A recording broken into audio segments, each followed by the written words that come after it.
A Joan Fil fem jerseis de punt i tot el que està relacionat amb peces de punt.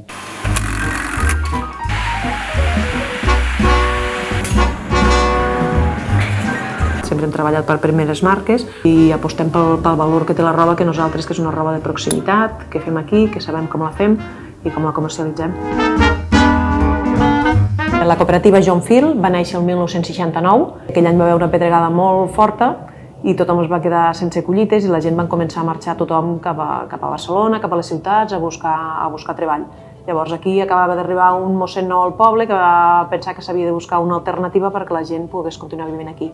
I ell, juntament amb 4 o 5 joves d'aquí al poble, van estar provant alternatives de negoci que pogués funcionar i van arribar al tèxtil. El que va promoure la cooperativa va ser mossèn Joan, que es deia Joan, però l'any 69 Joan no se li podia posar perquè en una època políticament no es podia ficar noms en català. Li ficarem John en anglès i d'aquí ve el nom de Joan Fil.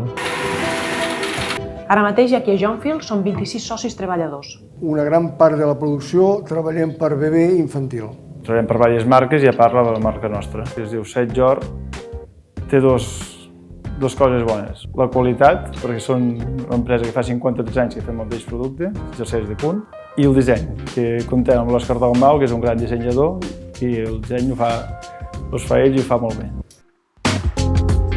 Molt animats amb la marca nova, però som realistes que el tèxtil, des del 2008, que va ser les grans marques van anar a fabricar al sud-est asiàtic, i des de llavors que no ha sigut unes èpoques bones.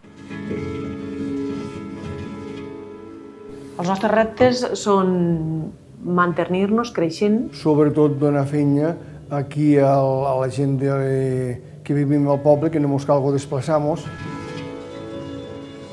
Des de la federació ens han donat suport moltes vegades ja a nivell més tècnic i d'informacions, el que nosaltres no arribàvem o som més desconeixedors.